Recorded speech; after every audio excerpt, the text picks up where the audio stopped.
Hi, everybody. This is Patrina Wisdom, your Fresh Start Specialist, coming to you on this Wisdom Wednesday from Las Happy New Vegas. Year! Once again, I hope everybody's new year is starting off with a bang. I know that mine is. It's amazing how, when you get in alignment with your intentions and you know where you want to go, you have a plan for executing, and you're in action and you're spiritually aligned, just how things open up tremendously and how things can just change over the night overnight.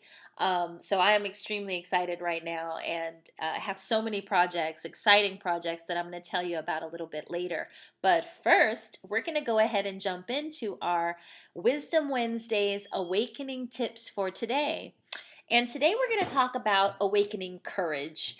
And I think that this was inspired really about by some of the conversations that I've had over the past week or so with potential clients, with other coaches, and just with people in general.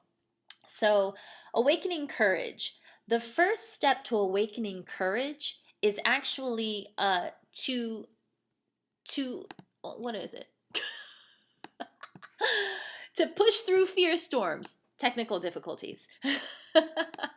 To push through fear storms. Fear is the number one thing that holds people back. And, if you ask yourself, is the fear here to protect me or to hinder me? Then that can kind of be a gauge for how you should respond in certain situations.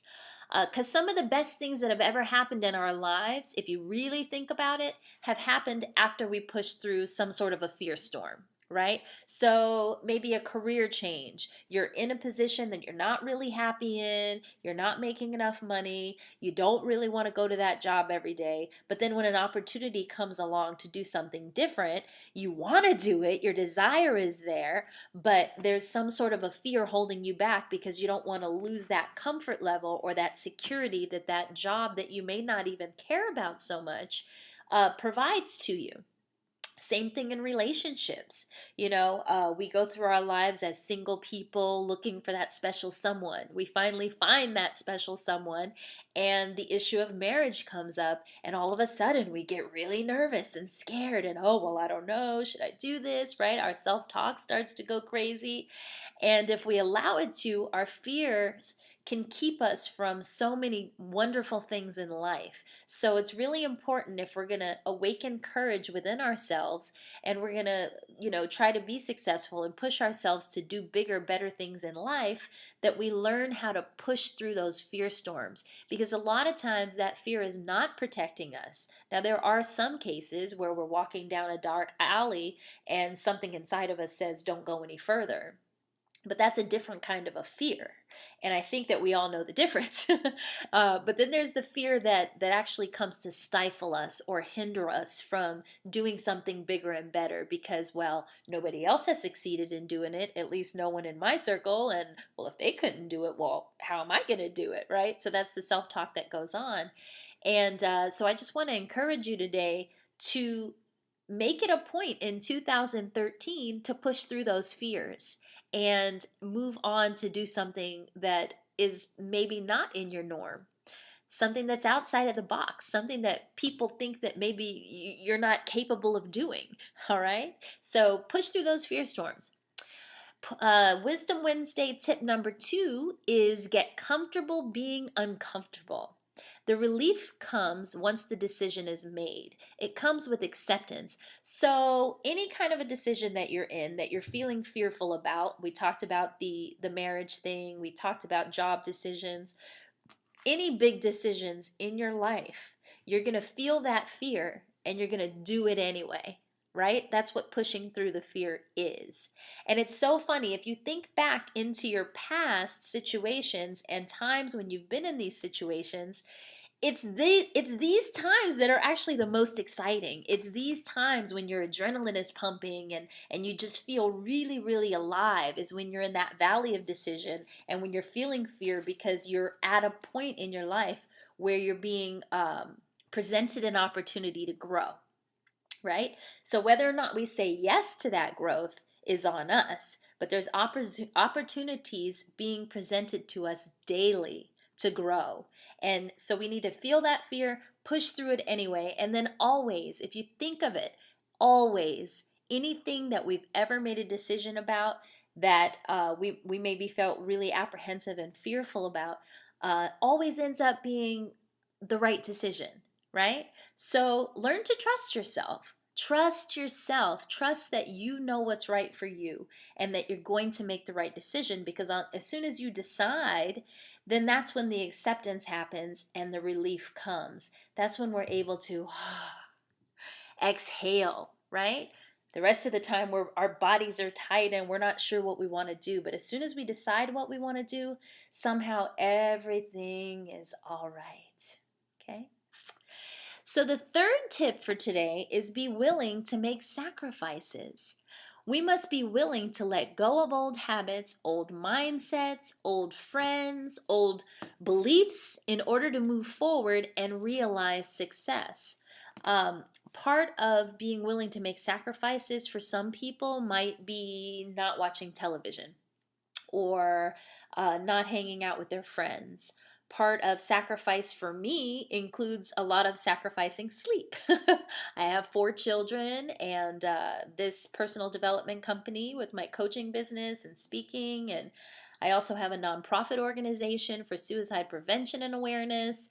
So my time is very limited, and a lot of my work gets done in the wee hours of the night or early in the morning. So for me, one huge sacrifice is sleep, which is why our passion and our purpose needs to burn so bright and so deep, and it needs to be something that is so um, that ignites us in such a way that we'll be willing to make those sacrifices to make them happen.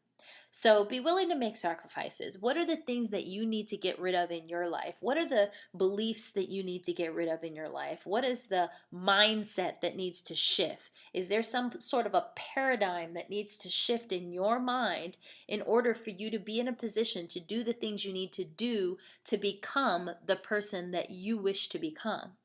Think about that. In order for us to become the person that we want to be or to achieve the success that we want, we have to become the person who's in alignment with those things. Okay? So just think about that. Think about some of the habits, some of the beliefs, and anything else, some of the people that might be holding you back from getting to the position that you're looking to get into, whether it be relationship, career, personal development, you as a mom, you as a friend, you as a daughter, you as a wife. The list goes on and on. Whatever it is, whatever your goals or your intentions are for 2013, there are things that have held you back from achieving them in the past. Identify what those things are, push through that fear, get comfortable being uncomfortable, and be willing to make those sacrifices. And that today is the day that my Souls Awakened project really takes flight. We're going to be launching the replays of our Good Grief teleclass that we did about a month and a half ago. Also launching part 2 of that teleclass, which is classes 6 through 10. You should be receiving information in your inbox today, and also I'll be promoting it on social media. Lastly, also with Souls Awakened, we're going to be launching something that is so incredibly exciting. It's a 5-day recreation retreat, and it's going to be in Tucson, Arizona, and I just can't wait. It's March 24th to March 29th, so save the date. And tonight, this is Wisdom Wednesdays, January 16th, 2013, and tonight we have our Wine and Wisdom Wednesdays, our monthly event at Mezzo Wine and Bistro. So I really hope that everybody comes out just to say hello and get to know me and sit down kneecap to kneecap and just have conversation, and let's share and let's find out what your challenges are and what fuels you, what excites you, what your passions are, and see if there's a way for us to connect and collaborate and support each other. So very excited about that. Again, if you're not already on my mailing list, go to patrinawisdom.com. You can get all the information direct to your inbox, events, teleclasses, workshops, you name it. Definitely you'll be able to stay informed. So go to my website, patrinawisdom.com, and subscribe to my mail.